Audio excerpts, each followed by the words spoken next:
Well, hello everyone. Darren Saul here, your host of Playing with Perspective, the suspended animation podcast.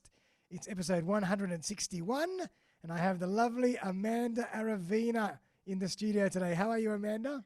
I'm really good, Darren. Thank you for having me. Thanks for coming. Now, for everyone out there, it's a great topic. What makes an incredible training experience? Amanda is a passionate corporate trainer specializing in disc behavioral profiling and soft skills training for organizations. Close to her heart is also working with job seekers and the long term unemployed to deliver pre employment training to get them excited and prepared for the workforce. She prides herself on her engaging training style. She's approachable, inclusive, clear, and interactive. Amanda believes that training can and should be fun, catering to a variety of learning styles. Amanda's goal is to change the lives of 1 million people through high quality training. Wow, what a hell of a goal, Amanda. Sure is. I hope I can make it. I'm sure you will. Well, welcome to the show. Thank you. Now, Amanda, obviously, we've chatted over the last little while as well, and I love what you do, and I'm fascinated by behavioural profiling. I've always been fascinated by profiling. But first of all, let's jump in and maybe tell us a bit about how you ended up doing this. It's an interesting story. So most of my career I spent in the not-for-profit sector, working with the long-term unemployed and disengaged high school students, Okay. basically training them up and getting them ready for the workforce. In 2017, I wasn't working in that capacity, but I was still in the not-for-profit sector, and I actually suffered a serious workplace injury. Oh, And my idea at the time was, I'll heal, I'll go back. And unfortunately, with all of the stakeholder involvement, that was not recommended and that did not happen. So once I sort of healed up a bit, I had a look at what I really wanted to do. And at the time, the training industry was changing, and basically, unless you had an upgraded cert for in training and assessment, you could no longer train.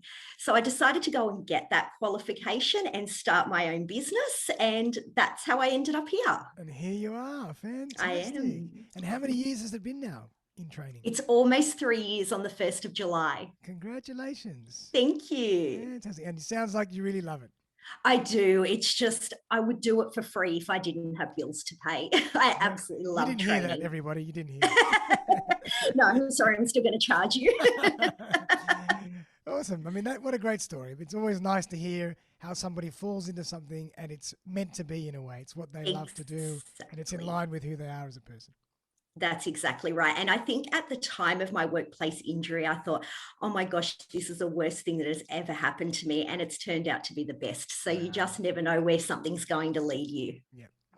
Well, I mean, in terms of training, then, I mean, we've all been we've done training courses, and when people say training, oh no, not another training course. Oh no, how can I get out of this?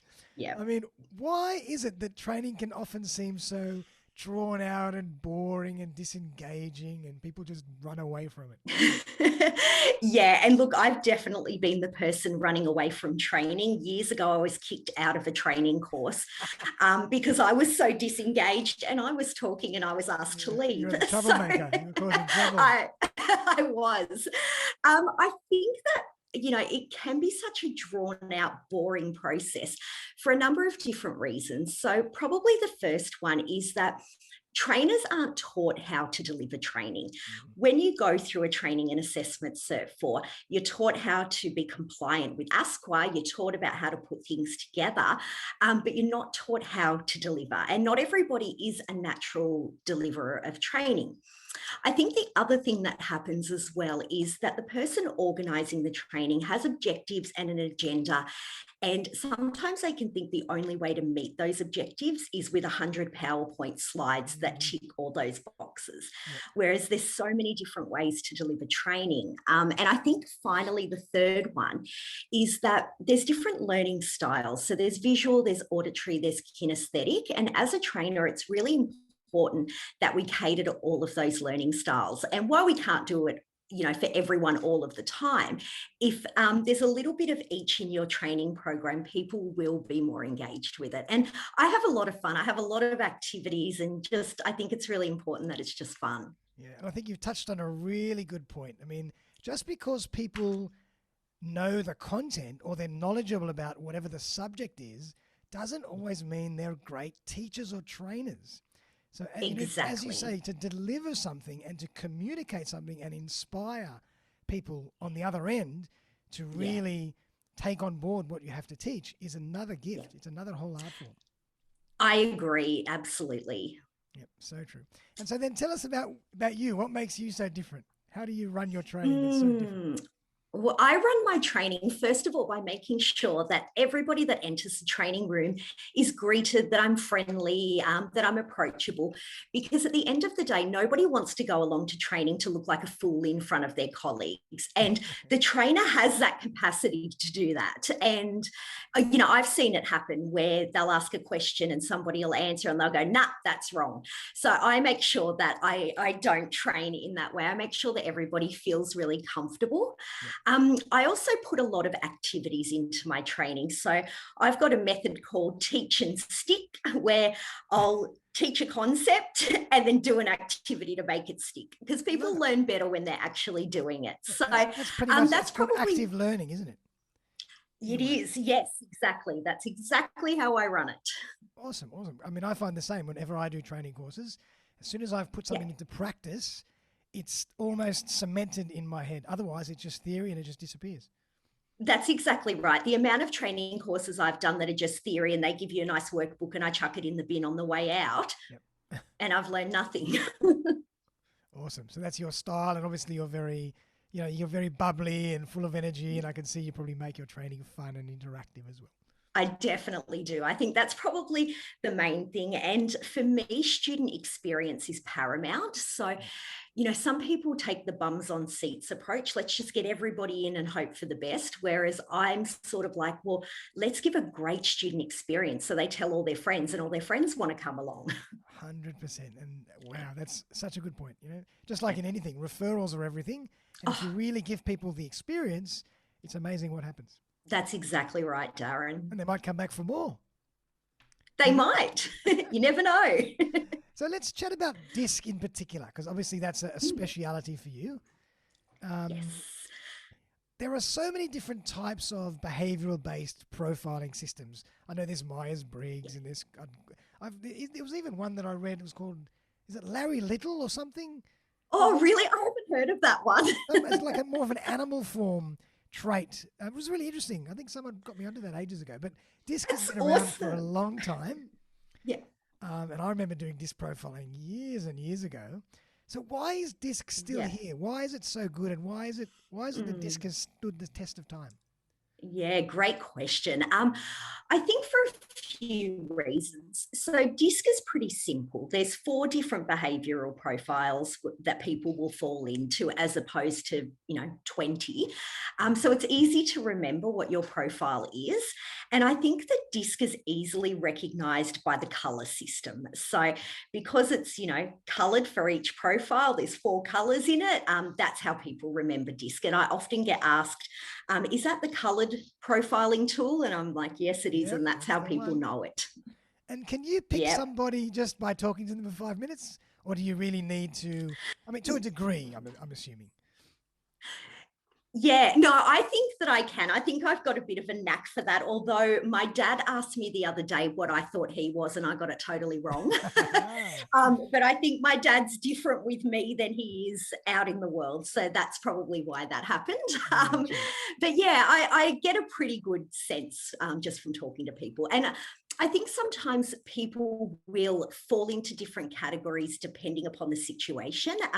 They're not particularly comfortable, they might sit back. I know for Yep. me, I tend to be a high I when I'm training, because I have to be and I'm bubbly and all of Yep. that.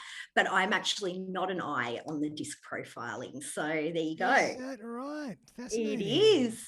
I think I did it years Yeah. ago, and I'm a mix between an I and an S or a C. I don't know which one is which. I But could see you as an I and an S, okay, definitely. okay. What's Yeah. the S component? Maybe tell us a bit more about the actual four parts of DISC, so people out there that aren't that familiar with it can really understand it. Yeah. Yeah, absolutely. So the first profile is dominance. These people tend to be really results driven. They're quite competitive. Sometimes they can come across as really abrupt.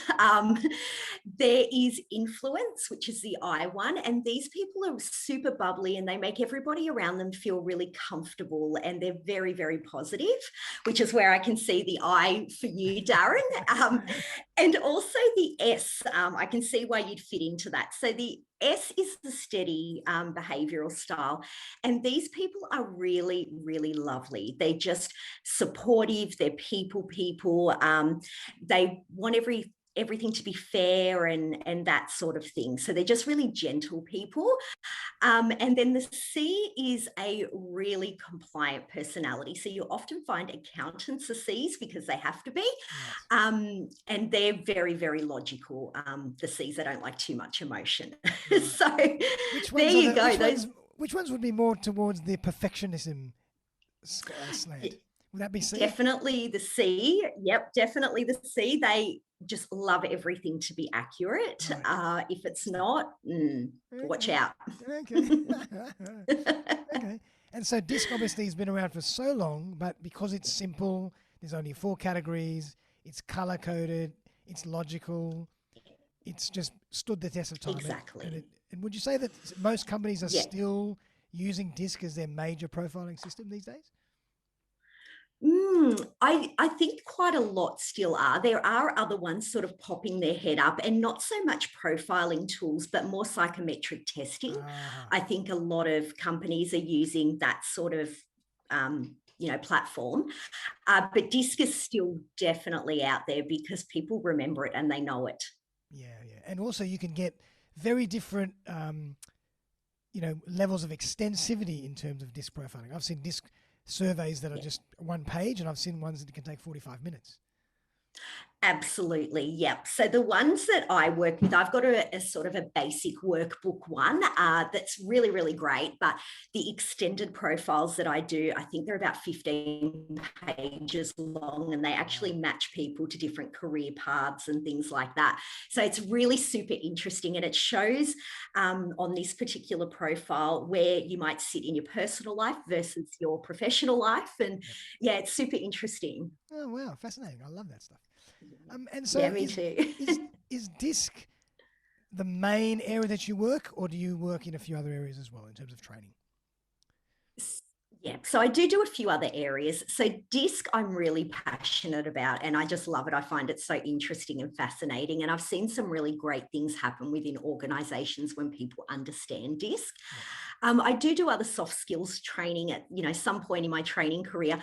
I fell into content development. So if an organisation comes to me and has a particular need, providing it's not dissecting frogs or something I don't know how to do, I can put content together and deliver that for them. And I also, actually, I'm going to get to that a little bit later because I know it'll come up a bit later. But All right. I still do work with some unemployed people, which I love. Okay, fantastic. So tell us a bit more about how you work. Do you work one-on-one? Do you work corporate? Do you work online? Do you work globally? How do you tell us more about how you actually work, engage your customers? Yeah, so I work nationally and I usually run it face to face. If it weren't for COVID, I'd work globally. So it was interesting when COVID came round because my work just stopped.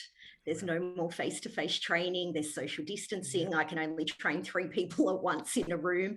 Mm-hmm. So that was really interesting. But I do run virtual sessions as well. But I find that the engagement's a lot better face-to-face. And I've got a lot of activities where I get them to run around and stuff like that. You can't really do that on Zoom. No.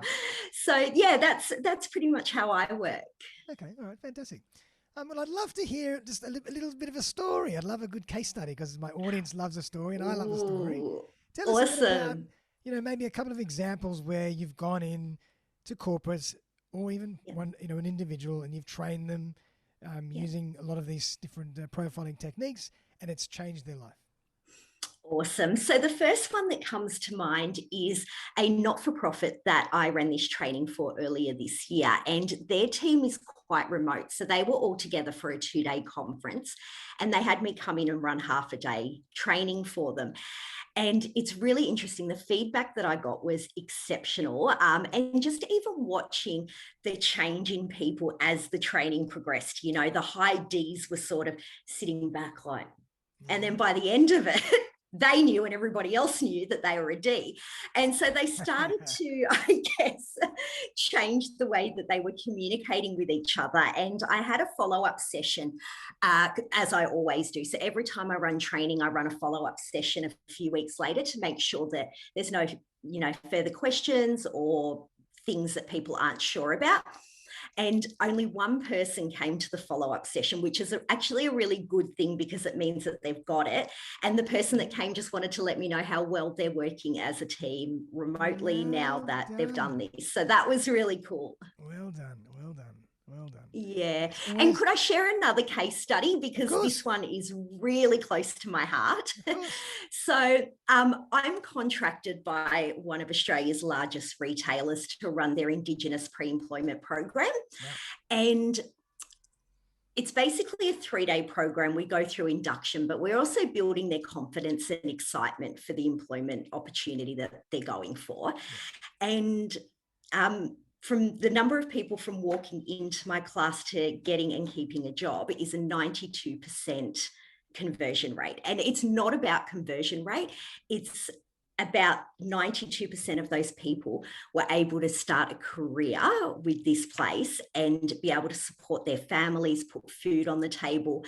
And that means so much to me. I love this program and I think I'll do it forever. And so then that's fascinating. Let's expand on that. How do you think what you did gave them the ability and the skills and maybe the aptitude for that to happen? Well, I think that when they come along, they're scared and they're also not very trusting of the opportunity. And a lot of people who have been long-term unemployed have been placed into jobs that aren't right for them and almost set up to fail. So I think they'll come in and, you know, they'll go, oh, I don't really know about this. But once I can connect with them and really explain what it's all about, I can see those light bulbs going off, and they love the DISC component of the training as well. We do a bit of DISC in that. Yeah. So I think it's really about building rapport and trust and supporting them on their journey, not just another ticker box. Yes, I've come along to training. It's like, no, this is like a really great opportunity for you for the rest of your life and for your family. Yeah. So, yeah. And I suppose if, you know, from a job seeker point of view, if you understand yourself better, you can know that maybe you shouldn't be pursuing those type of roles, but you should be pursuing these types of roles, and you'll have much better success. That is exactly what happens. So when we go through the DISC part in this particular training, we talk about the different roles within the organisation that each profile would be suited to. And then when they're going into the store to, you know, work, they actually communicate that with their manager. You know, I'd like to work in this department or that department. And yeah, they get the best fit for themselves. So that's really Absolutely. good. And vice versa, I suppose, for the managers, if they can recognize who's going to fit and who's not going to fit. I mean, exactly. You know, behavioural and psychometric testing has been around the corporate world for years. Yeah. And it's about and it's about how you use it as well. You know, some people use things like DISC to pigeonhole people and say, well, you're this and that's not going to work. But I think if you can use it to draw on the strengths of the individual and have them in the right roles, it's such a great tool. It is a great tool. I love it. Yeah. I love it. Well done. So, Amanda, if people want to get to know more about you and learn more about what you do, what's the best way for them to do that? It's probably to go to the website, because from there they can email, call, social media me. So the website is www.uniqueteamtraining.com.au. Love it. How did you come up with that name, Unique Team Training? Any brainstorming session, or I just pulled it out of thin air, to be honest. No, I was trying to capture what I do in a business name, and I thought my training style and what I run is unique. So let's go Yeah, with that word. I love it. I love it. And Yeah. obviously, you're on social media, so you're on LinkedIn, you're on Facebook. LinkedIn and Facebook. Yeah, I don't really do Instagram. Nobody wants to see pictures of me every day, and that's about all I'd have. Fantastic. Well, I'll make sure that I put all those links in the show notes for everybody to access. Because Amazing. I think I would love to. I would love to be in a session where you're teaching disc and where you're training in general, because I think it'd be very, very entertaining. Absolutely. And it's interesting that you say that because I might have some upcoming news. Oh, there you go. Well done. Well done. Well, now, Yes. Amanda, thank you so much for coming on the show. Always love it. And, a nice breath of fresh air to be able to talk about training and profiling and, the things that you're so passionate about, because they're so important for everybody as well. Yeah. So everybody out there that really is thinking about understanding themselves better, understanding their teams better, maybe finding out how to motivate and inspire their teams. Yeah. Profiling sessions and workshops can be incredibly powerful. So I would definitely urge you Absolutely. to talk to Amanda.